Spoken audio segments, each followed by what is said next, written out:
Ukraine, Russie, 2 ans de guerre. Alors que nous arrivons à la date anniversaire, malheureusement, du conflit ukrainien, nous avons décidé de faire un retour sur cette guerre que nous avons déjà couverte à travers des numéros et des numéros spéciaux. Mais 2 ans, c'est peut-être l'occasion de faire un retour sur ces questions, d'autant que la guerre semble passer au second plan avec un conflit au Moyen-Orient qui occupe beaucoup l'attention médiatique, ainsi que des menaces qui pèsent en mer de Chine. Pour cette question, j'ai bien sûr le plaisir de retrouver Fabrice Ravel. Nous allons voir quelle est la situation aujourd'hui, quels sont les scénarios à envisager pour demain. Fabrice, bonjour. Bonjour Olivier, bonjour à toutes, bonjour à tous. On va bien sûr faire de la prospective, on va essayer d'imaginer quels sont les scénarios à envisager demain, mais avant tout, il faut peut-être faire le point sur la situation actuelle et comprendre où en est la situation militaire et le front aujourd'hui. Oui, alors dans un premier temps, on va évidemment s'inscrire principalement sur l'année 2023 qui vient de s'écouler. Et j'ai envie de dire, la synthèse est assez facile à dresser. On a le sentiment que la situation est totalement figée. Et pourquoi la situation nous apparaît-elle comme totalement figée? Parce que le front lui-même a l'air d'avoir été totalement figé ou d'avoir été immobile. Et peut-être que le fait succinctement de rappeler les phases principales du conflit entre l'Ukraine et la Russie sur l'année 2023 va nous en convaincre davantage, parce que finalement, il y a 2 phases principales qui se distinguent assez naturellement. Une première phase de janvier 2023 jusqu'à juin 2023, où l'essentiel des combats ont l'air de s'être concentrés autour de la ville de Bakhmout, il faut s'en rappeler, autour de laquelle les combats ont été particulièrement âpres, très violents, qu'ils ont amené un nombre de victimes particulièrement élevé. Et c'est d'autant plus paradoxal que tout le monde s'accorde à considérer que finalement, c'est un point qui n'a aucune valeur stratégique et qui en réalité est devenu presque plus une obsession, un rôle symbolique que véritablement une situation qui allait pouvoir déverrouiller l'évolution de la guerre. Ça déjà, c'est une première impression. Et puis la deuxième phase, principalement entre juin 2023 et novembre 2023, c'est l'offensive ukrainienne, j'ai envie de dire attendue, tellement attendue qu'elle était d'ailleurs répétée en amont par notamment les médias occidentaux qui ne cessaient d'annoncer qu'elle allait bientôt se produire. On peut déjà naturellement s'interroger sur le fait de savoir comment est-ce qu'une offensive qu'on prévoit autant et qu'on annonce autant peut surprendre l'adversaire. C'est quand même la base, on va dire, des réflexes militaires. Et on est bien obligé de constater que cette offensive, dès le départ, n'a jamais réussi à mettre en place une dynamique. Et c'est important parce que, au niveau militaire, on sait bien que quand on lance une offensive et qu'on veut qu'elle soit couronnée de succès, il faut qu'elle crée une dynamique dont elle se nourrit elle-même, si vous me permettez cette expression. Or, on voit bien que ça n'a pas du tout été le cas, et que non seulement il n'y a pas eu de dynamique, mais qu'on a l'impression qu'on est tombé très rapidement dans une incapacité à franchir les premières lignes de front, et qu'elle s'est essoufflée très rapidement pour presque s'épuiser par elle-même, ce qui nous amène donc sur une situation de statu quo fin 2023, dans laquelle on se rend compte qu'effectivement, les fronts ont très très peu bougé. Ce qui veut dire que là, on commence à avoir quelques indices d'une guerre, on va dire, de position, et d'une guerre qui serait particulièrement, consommatrice de vie humaine. Et là, on commence déjà à avoir un certain nombre d'indicateurs qui vont peut-être nous permettre d'anticiper l'avenir en comprenant quel est le modèle historique qu'il conviendrait d'appliquer à la guerre en Ukraine. Oui, parce que la meilleure façon d'anticiper l'avenir, c'est encore d'étudier et bien connaître le passé. Et en vous écoutant, en donnant un peu de profondeur historique, j'ai l'impression que ce que vous évoquez, certains termes clés, nous renvoient à un conflit du passé, pas si éloigné finalement. C'est clair. Alors, si vous me permettez, dans un premier temps, ce que je vais m'efforcer de faire, c'est de décrire, d'un point de vue militaire, la situation telle qu'elle nous apparaît dans ses caractéristiques. Et là, me semble-t-il, il y a 3 points qu'il faut mettre en évidence. D'abord, on a clairement affaire à une guerre de position sur lesquelles chacun des 2 protagonistes s'appuie sur des lignes de défense qui se multiplient les unes derrière les autres. Ces lignes de défense sont constituées principalement d'abord de tranchées dans lesquelles on voit bien que tout le monde s'enterre, tranchées qui sont elles-mêmes appuyées par des champs de mines qui sont disposés à l'infini, qui sont eux-mêmes renforcés par des barbelés, par des blocos, par des bunkers, par des obstacles anti-chars très nombreux, eux-mêmes appuyés en profondeur par une artillerie qui vient évidemment de façon importante, le cas échéant, renforcer la défense. Et on se rend bien compte là qu'on est face à une situation particulièrement difficile à franchir. Ce qui est assez intéressant d'ailleurs, si vous me le permettez, avant que d'arriver à la période dont on sent bien qu'elle est en train de se dessiner, c'est que d'ailleurs, on est totalement dans la culture stratégique soviétique. Et c'est intéressant de se rappeler que la Russie et l'Ukraine ont baigné dans cette culture stratégique. Parce que c'est exactement ça, comme le montre très bien l'historien allemand Roman Toppel dans son ouvrage Kursk 1943. Qu'est-ce qui a arrêté l'offensive allemande en juillet 1943 qui était principalement faite avec des divisions blindées? C'est la succession pratiquement sur une dizaine de ces lignes soviétiques en profondeur, qui étaient mises en place d'ailleurs avec une quantité de matériel et de moyens considérables. Donc là, c'est assez intéressant parce qu'en plus, on voit bien que les protagonistes sont en référence avec une culture stratégique qui appartient à l'État auquel ils appartenaient tous les deux. Et alors, il y a peut-être deux choses qu'il convient de rajouter. La première, c'est l'apparition du drone. Car le drone ne fait que renforcer la solidité de ses défenses. C'est un peu surprenant parce qu'on aurait pu s'attendre spontanément au contraire. Et je rappelle pour nos auditeurs, pour celles et ceux qui le souhaiteraient, que d'ailleurs on avait été amené dans une de nos séances précédentes à parler du drone et de savoir si ça n'était qu'un simple rajout sur la guerre ou si c'était un élément qui allait le bouleverser. Pourquoi est-ce que ça me paraît très important à préciser? Parce que le drone donne une visibilité énormément accrue à la défense. Et donc en réalité, la défense n'a plus du tout de brouillard de guerre, comme dirait Clausewitz, à dissiper, car avec tous ces drones qui pullulent au-dessus des têtes, il est très facile d'anticiper les mouvements des troupes adverses et même d'anticiper leurs axes d'offensive. Donc là, on a un couple artillerie-drone, drone-artillerie qui est redoutable parce que conjugué, il rend encore plus l'offensive difficile. Et alors, il y a un quatrième point qui n'est pas inintéressant à mettre aussi en évidence parce qu'il ne fait que renforcer les points précédents, c'est le fait que, si on le regarde bien, l'aviation est assez étonnamment relativement absente du champ de bataille. Malgré le fait qu'on soit en 2023-2024 et qu'on sait bien qu'avec les guerres modernes de la deuxième partie du XXe siècle, on eût pu s'attendre au contraire. Parce qu'en réalité, ce qui se passe, c'est que là aussi, on a un maillage de défense antiaérienne qui est particulièrement important et qui empêche finalement à tous les protagonistes d'utiliser véritablement leur aviation, d'autant plus que ces moyens de défense antiaérienne sont de coût relativement modérés, alors qu'à contrario, on est sur des avions dont les technologies sont de plus en plus élevées, mais dont les coûts sont de plus en plus exponentiels. Et donc, la peur de perdre un avion dont le coût est si important, de surcroît avec la formation d'un pilote qui est aussi longue, rend en réalité une situation d'inhibition quant à l'utilisation des forces aériennes.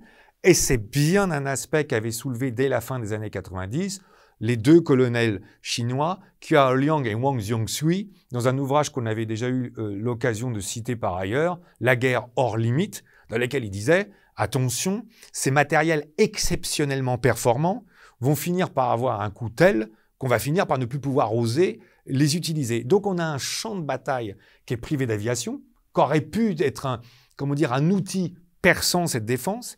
Et d'ailleurs, ça va très loin parce que même les hélicoptères d'attaque au sol, et là j'en pense à deux qui sont emblématiques, si vous me permettez, le Mi-24, l'hélicoptère d'attaque au sol soviétique, qui est vraiment une sorte, pour les connaisseurs d'armes militaires, qui était vraiment une arme emblématique de la fin de la guerre froide, qu'on retrouve d'ailleurs dans certains films, et même son extension, le Mi-28, qui lui est plus moderne, finalement sont assez absents du champ de bataille, tout simplement parce que lors des premières heures, on s'est rendu compte que les taux de perte étaient tels que ça devenait trop risqué de les utiliser. Donc, on se retrouve clairement dans une configuration qui est celle de la Première Guerre mondiale.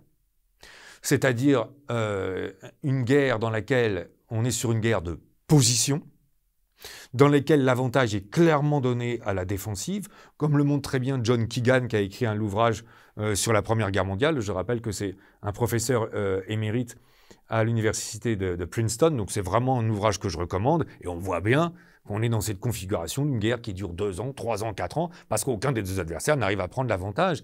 Et on est donc très loin de cette guerre de mouvement qu'est la Deuxième Guerre mondiale, basée sur la vitesse, basée sur l'encerclement. Et on l'avait dit dès le départ, si on se souvient bien auprès de nos auditeurs, dans cette séance spécifique qu'on avait fait avec le groupe Omnes sur la guerre, sur les premières semaines de guerre en Ukraine en mars 2022, on avait bien dit attention, ça n'est pas une guerre éclair, telle qu'on peut la retrouver parfaitement décrite par Sir John Basil Liddellart.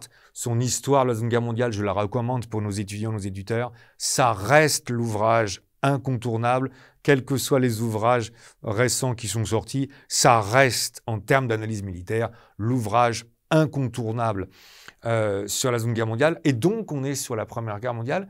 Et il y a deux événements maintenant, si on essaye de peaufiner ce rapprochement, qui doivent nous en convaincre davantage.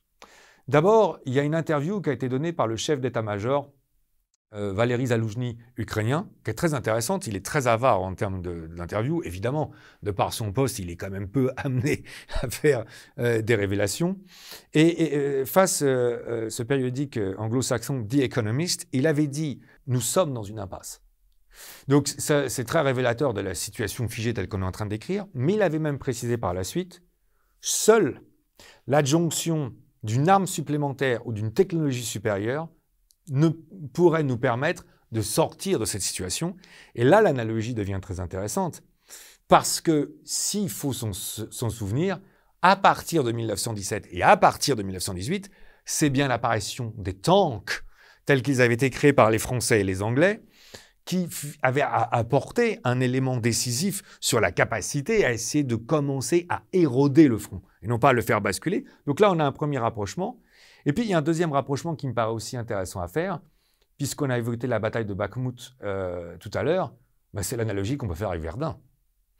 Parce que quand on reprend l'histoire de cette bataille, notamment entre janvier et juin 2023, on voit bien que les Ukrainiens ont cherché à tenir le plus longtemps possible et qu'ils cherchaient à maintenir une voie de ravitaillement pour faire en sorte que leurs troupes ne soient pas complètement isolées. Et on ne peut pas s'empêcher de penser, d'ailleurs il y a des tableaux qui sont célèbres, à la célèbre voie sacrée qui a permettait aux troupes de permuter et d'être ravitaillées sur Verdun et qui ont permis aux troupes françaises de tenir face aux offensives allemandes. D'ailleurs, le rapport avec Verdun me paraît très opportun parce que c'était une bataille d'usure et une bataille d'épuisement, ce qui va peut-être maintenant nous permettre, à des fins de prospective, de mieux comprendre l'utilité de cette comparaison, parce que en mettant en évidence quels sont les rôles clés de 14-18, on va peut-être comprendre quels sont les facteurs clés qui peuvent faire pencher la victoire d'un côté ou un autre à l'avenir sur cette guerre entre la Russie et l'Ukraine. Oui, je vous propose de poursuivre ce parallélisme entre guerre de 14 et la situation actuelle pour essayer de déterminer quels ont été les facteurs clés qui ont permis d'emporter la victoire ou la décision pendant la guerre 14-18 et aujourd'hui, qu'est-ce qui pourrait être le cas. On a d'un côté, d'un point de vue militaire, quels seraient les facteurs clés et aussi peut-être ce qui se joue en coulisses, au niveau diplomatique, au niveau des alliances. Quels sont les jeux qui permettent peut-être d'emporter la décision et de bousculer un front figé. Mais avant d'arriver à ces alliances sur lesquelles vous avez raison de déjà nous interpeller et de dire à nos auditeurs qu'on va se projeter de façon plus large, ce qui me paraît essentiel à comprendre sur la guerre de 14-18 pour que la comparaison soit utile en termes de prospective, encore une fois, pour savoir est-ce que la victoire, malgré ce sentiment d'immobilité ou d'impuissance, merci, peut peut-être commencer à se dessiner, quels sont en réalité les deux aspects déterminants de 14-18 ? Il y en a deux, me semble-t-il. D'abord, c'est une guerre d'usure et une guerre d'attrition dont il faut bien comprendre que le vainqueur est celui qui pourra s'autoriser, je pèse mes mots, la perte supplémentaire. C'est-à-dire être des deux combattants, celui, et là l'analogie avec un combat de boxe qui finit au 15e round est évidente, celui qui va pouvoir supporter la perte de plus ou tenir plus longtemps. Ce qui nous amène sur le deuxième événement, la détermination ou la volonté de chacun des deux protagonistes. Je vais reprendre chacun de ces deux éléments, si vous me le permettez, pour pouvoir les exploiter respectivement. D'abord, cette guerre d'usure ou guerre d'attrition, là, il y a quelque chose qui me paraît fondamental et dont j'ai le sentiment que les médias se font peu l'écho, Olivier, parce qu'il y a quelque chose qui n'est pas assez mis en lumière sur la guerre de 14-18. Quelle est la situation démographique respective de la France et de l'Allemagne en 1914 ? La France, c'est 40 millions d'habitants. Et l'Allemagne, c'est 68 millions d'habitants. Or, on est sur une guerre de tranchées, dans laquelle les offensives sont particulièrement sanglantes, et dans lesquelles les gains de terrain sont minimes. Donc, ça veut dire que c'est la puissance démographique, ou celle qui aura la puissance démographique, a priori, un avantage décisif. Pourquoi la France réussit-elle à tenir, finalement, alors qu'elle aurait pu craquer assez vite, avec une telle disparité? D'une part, parce qu'il y a l'apport important, on ne le redit jamais assez, d'un corps britannique. C'est peut-être la guerre dans laquelle les Britanniques, d'un point de vue terrestre, dans laquelle ils se sont plus investis. Mais surtout, il y a la guerre sur deux fronts, c'est un élément sur lequel on reviendra, parce qu'il y a toute l'aide de l'armée russe qui est alliée à la France, et les Allemands sont obligés de diviser leur armée en deux. Et là, il y a un moment de cette guerre de 14-18 qui est essentiel à conserver à l'esprit, et sur laquelle on reviendra, c'est qu'il y a la révolution russe en deux temps, la première révolution au printemps, puis une deuxième révolution, la révolution bolchevique à l'automne, qui sort la Russie du jeu, puisque Lénine décide de sortir de la guerre. Et donc, en réalité, pourquoi c'est important à rappeler?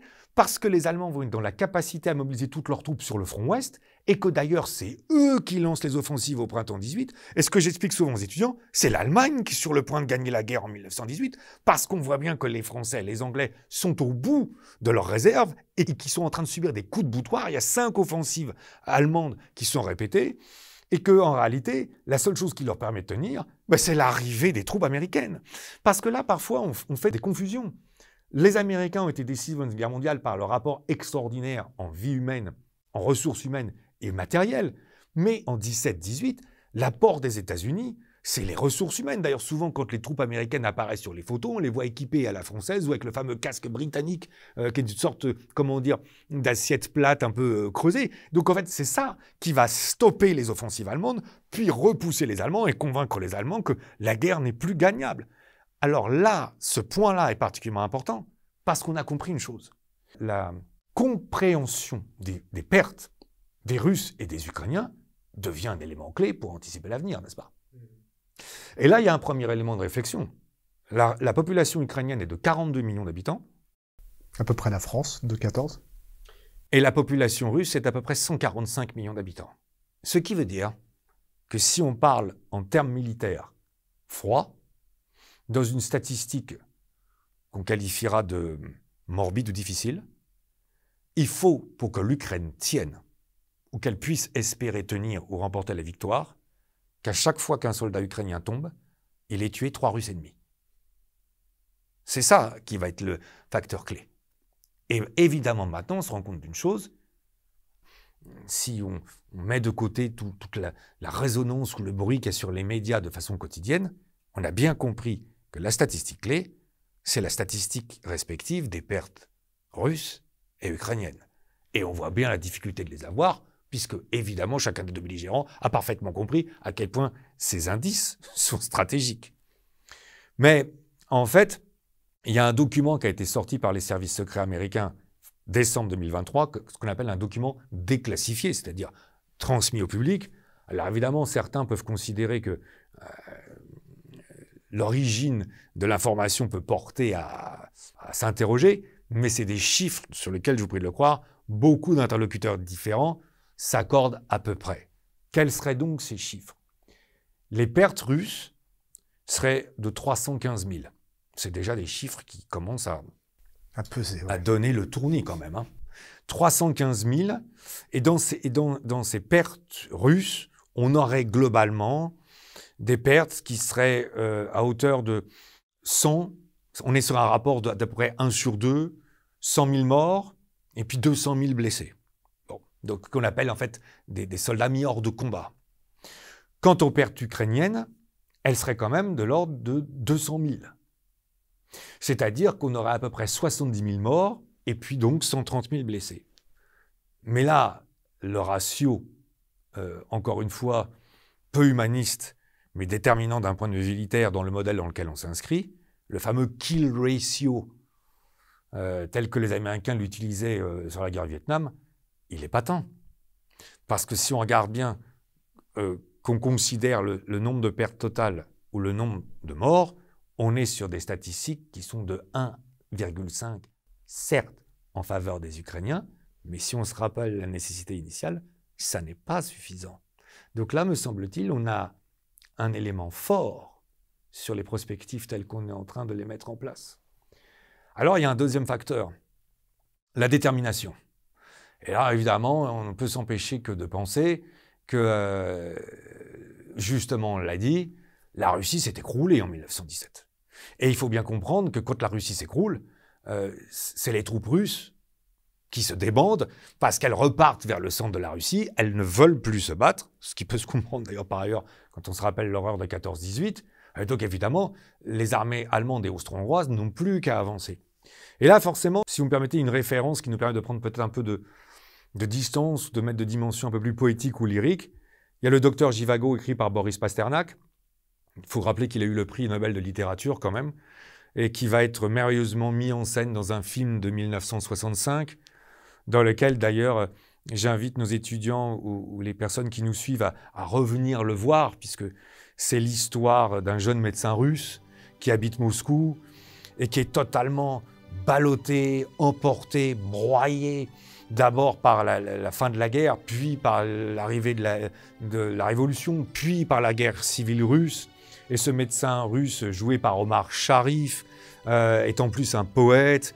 Et il y a des scènes qui sont exceptionnelles dans ce film, dans lesquelles on sent en plus une sorte de culture slave ou de langueur slave, avec cette actrice qui joue l'infirmière Julie Christie. Et j'invite, il y a un passage avec notamment la chanson de Lara, qui a été composée par Jean-Michel Jarre, et qui est une thématique qui est connue par tous les mélomanes, qui vient derrière. C'est un moment superbe.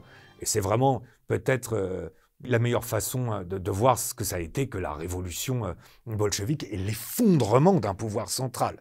Et puis peut-être de façon un peu plus historique ou plus académique, on a l'ouvrage d'Alexandre Jevakov, Guerre civile en Russie de 1917 à 1922, qui explique bien qu'on a un pouvoir central russe qui s'écroule. Et donc, qu'est-ce qu'on est en train de dire ? La victoire viendra peut-être tout simplement du fait qu'il faut tenir jusqu'à temps qu'il y en a un des deux qui s'écroule. De ce point de vue-là, d'ailleurs, était-ce révélateur ou était-ce anecdotique ? C'est intéressant de se souvenir à quel point ça peut nous paraître loin maintenant, en ce début d'année 2024, l'insurrection de Prigojine. L'insurrection de Prigojine, troisième semaine, 24 juin 2023, qui va donc rentrer en insurrection, dans laquelle il faut se rappeler qu'à un moment, il y a quand même une sorte de, stupeur au sein de l'appareil russe. Et on a pensé, et à un moment, ces troupes ont beaucoup avancé, sans rencontrer d'ailleurs beaucoup de résistance. Alors, on sait ce qu'il en est advenu par la suite. Vladimir Poutine a totalement remaîtrisé la situation, et Prigojine d'ailleurs est mort.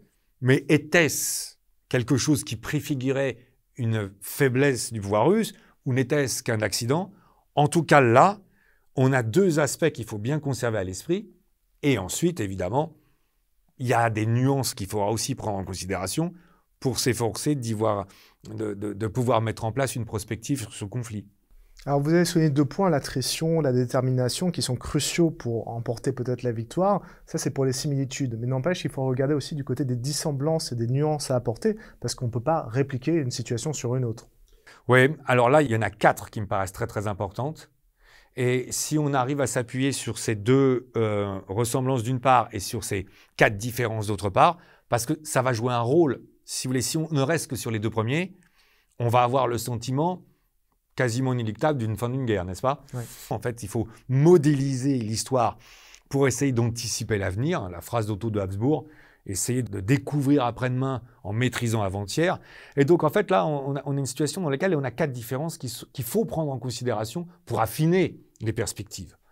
D'abord, il y a un des 2 belligérants qui n'est pas du tout autonome en termes d'outils de production et d'outils de production en termes d'armement. Et ça, c'est très, très important à souligner.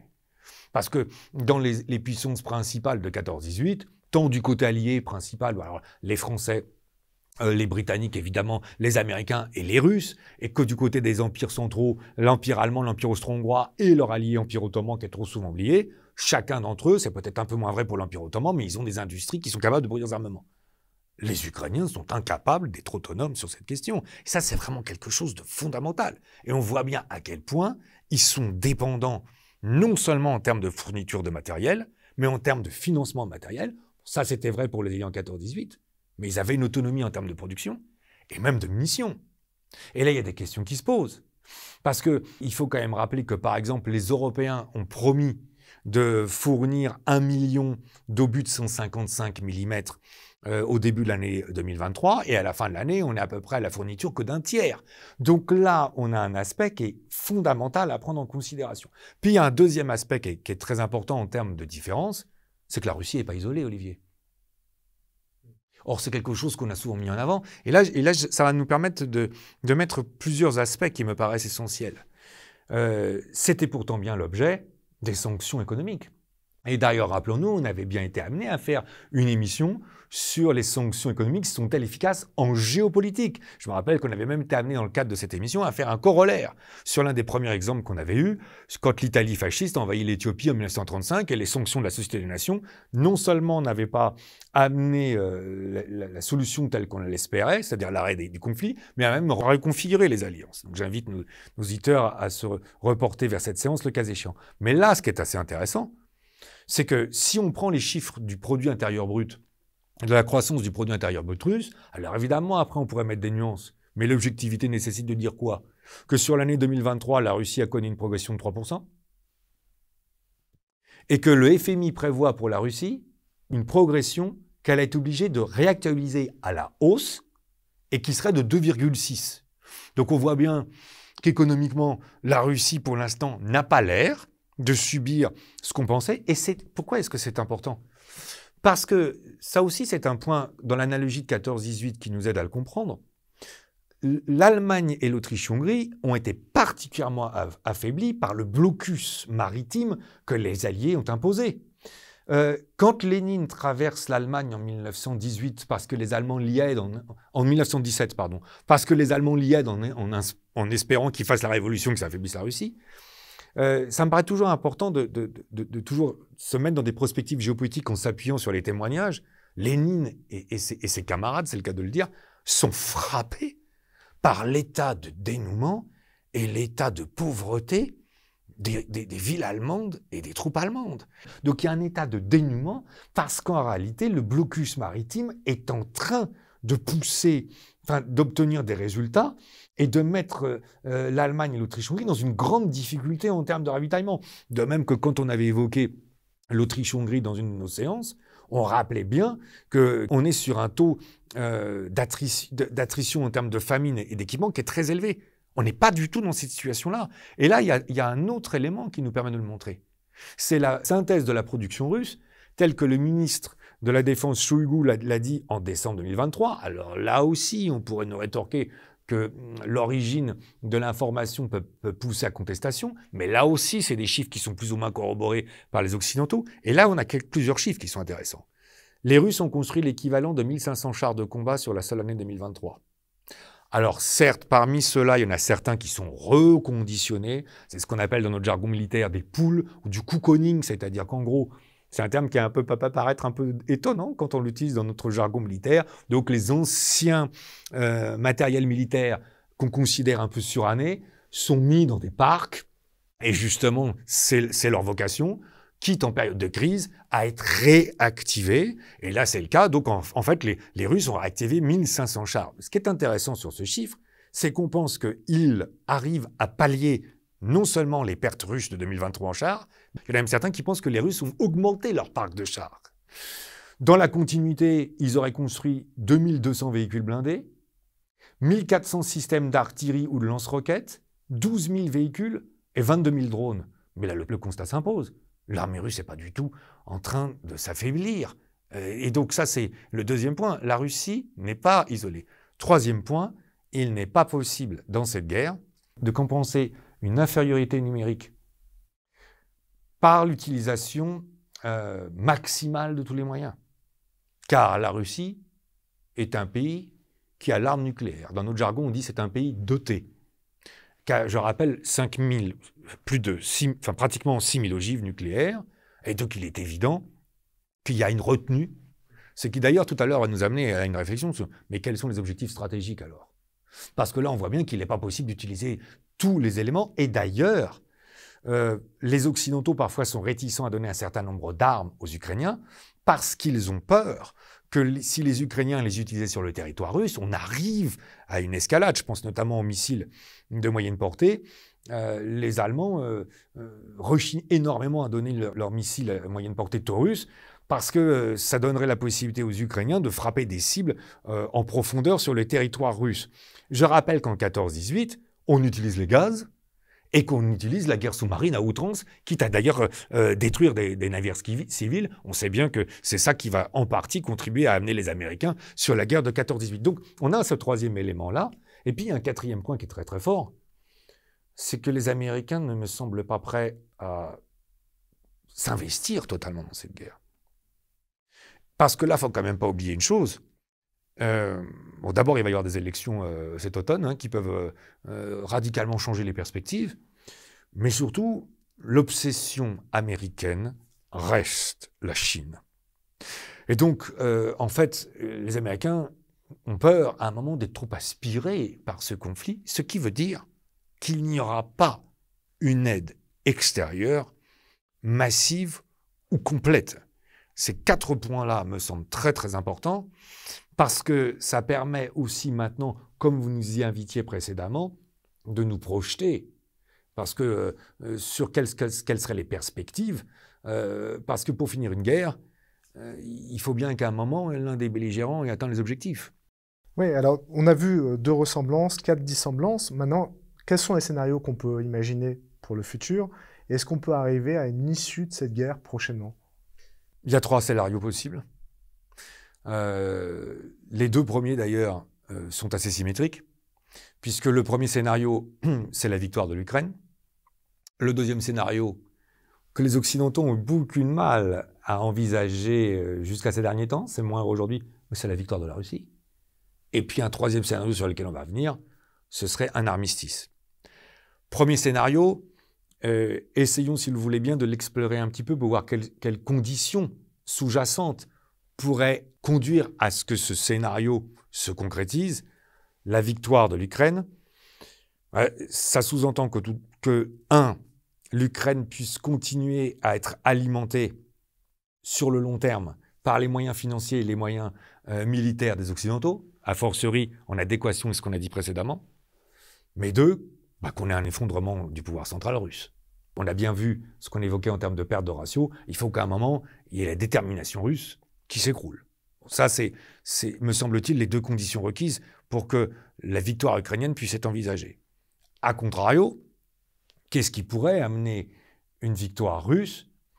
Et ça, je trouve que c'est un scénario qu'il faut bien entendre à l'heure actuelle. C'est un effondrement ukrainien. Et un effondrement ukrainien qu'il faut bien avoir à l'esprit, parce qu'il y a des débats qui sont très importants sur quel est l'état réel de la démographie ukrainienne en 2024. Mais il faut rappeler qu'au-delà des pertes, il y a aussi beaucoup d'Ukrainiens qui ont quitté le pays, alors principalement des femmes et des enfants, mais on parle de 6 à 8 millions d'habitants. Donc on ne serait même plus aujourd'hui sur la population. Aujourd'hui, en Ukraine, on considère, là les chiffres varient, mais en Occident, en tout cas, on est sur des chiffres qui seraient à 31-33 millions. Et d'ailleurs, dans certaines unités ukrainiennes, la moyenne d'âge des combattants est supérieure à 40 ans de moyenne d'âge. Donc là, on voit bien qu'on est en train d'arriver à une sorte d'usure qui peut expliquer d'ailleurs les réticences, parce que je trouve qu'on l'a beaucoup trop critiqué et vilipendé, du chef d'état-major ukrainien, Zaloujny, à être plus précautionneux dans son offensive. Et les Occidentaux ont parfois trouvé qu'il était un peu trop réticent, mais c'est parce que peut-être qu'il a une compréhension, une maîtrise de son appareil militaire beaucoup plus précise par définition et qu'il en voit les limites. Et donc, on peut y avoir un écroulement du front ukrainien, ce serait le premier prérequis. Alors, le deuxième prérequis, c'est que les Russes restent mobilisés et en capacité de produire. Bon, ça poserait d'ailleurs un certain nombre de problèmes d'un point de vue stratégique et diplomatique. Et puis après, il y a un troisième scénario, c'est l'armistice. C'est-à-dire qu'on rentre dans une telle guerre d'usure qui se prolonge, que finalement, les 2 combattants sont amenés à admettre, à accepter que la victoire totale n'est plus envisageable et qu'il va falloir faire des compromis. Et là, il y a l'exemple le plus spontané auquel on peut penser, c'est l'armistice du 27 juillet 1953 entre les 2 Corées. Le terme est intéressant, me semble-t-il, parce qu'il n'y a toujours pas de paix qui ont été signée entre les 2 Corées, ça on a trop tendance à l'oublier. Et on voit bien que donc là, on sera arrivé à une sorte de statu quo, Par contre, un statu quo qui ne règle rien, et en termes de diplomatie, et en termes de situation géopolitique, ce qui veut dire que là, proprement dit, oui, il va falloir commencer par essayer de regarder, mais in fine, mais quels sont les objectifs, en fait? Oui, parce que c'est peut-être en fonction de ces objectifs stratégiques de chacun des protagonistes qu'on va comprendre la plausibilité de chacun des scénarios, en fait. Oui, et alors là, il y a une double dynamique, si vous me permettez. J'aimerais commencer peut-être par là, parce que, Olivier, permettez-moi de citer une formule qui est toujours interprétée non seulement mal, mais à contresens. La guerre est la continuité de la politique par d'autres moyens. Karl von Clausewitz. Ça ne veut pas dire qu'on fait abstraction de la politique. Ça veut dire, au contraire, on aura peut-être l'occasion par la suite d'approfondir ce sujet, qu'il faut mettre la guerre au service d'un objectif politique. Et qu'on ne peut l'arrêter que si on a un objectif politique clair. Mais c'est là où se pose une question. Quel est l'objectif stratégique des Américains? Il y en a un, on a bien compris. C'est affaiblir les Russes le plus possible. Par l'intermédiaire d'un allié d'ailleurs, sans trop se mettre en première ligne. D'ailleurs, là aussi, on est dans la continuité d'un autre ouvrage, d'un penseur américain très important, Brzezinski, Le Grand Échiquier, où il faut repousser le plus loin possible, si vous me permettez d'utiliser un terme antique, les limes. Il faut repousser ces frontières telles qu'elles étaient établies par l'Empire romain, repousser le plus loin possible à la périphérie, l'Empire russe, on a bien compris, et le pousser dans l'arrière-cour, on va dire, de la Sibérie pratiquement. Bon, ça c'est l'objectif immédiat, mais les Américains ont-ils intérêt à ce que la Russie disparaisse totalement? Parce que certains scénarios disent on aura une implosion de la Russie en 15 républiques indépendantes. On voit bien que ce serait un appel d'air au désordre et à d'autres puissances. Je ne suis pas totalement convaincu d'ailleurs que les Américains souhaitent véritablement cela. Quant aux Européens, il faut être honnête, on peut quand même s'interroger sur leurs objectifs stratégiques parce qu'on voit bien qu'on a des différences qui restent très très importantes sur ces 27 pays européens, que ces différences alimentent des divergences et qu'en réalité aujourd'hui, ces différences alimentant des divergences, on est dans une manque de clarté totale qui ne permet pas véritablement de voir quel est l'objectif stratégique à long terme dans lequel les Européens s'inscrivent, ce qui évidemment est très très gênant et très très embarrassant. Alors Fabrice, avant de conclure, ou pour conclure plus exactement, quels sont les enseignements géopolitiques qu'on pourrait retirer de cette situation? La guerre. La guerre est clairement le facteur qui est en train définitivement de mettre en exergue. C'est la quintessence du réveil ou de la revanche de la géopolitique, notamment sur une vision occidentale et en particulier européenne, qui pensait pouvoir en faire l'économie et qui pouvait la mettre définitivement de côté non seulement pour elle, mais pour les autres. Et on voit bien que la question qui va se poser pour les Européens, c'est de savoir s'ils vont être capables de remettre en cause une perspective qui évidemment aujourd'hui se montre totalement surannée et de reconsidérer la géopolitique à sa juste valeur, c'est-à-dire telle qu'elle a toujours été depuis l'Antiquité, la dynamique centrale qui dicte la vie des peuples et des États. Et on le saura si les Européens sont capables de concrétiser et matérialiser cette remise en cause à travers la reconstruction d'une Union européenne dont on voit bien aujourd'hui que tant dans son organisation que dans ses objectifs, elle ne répond absolument plus aux exigences de la géopolitique au XXIe siècle.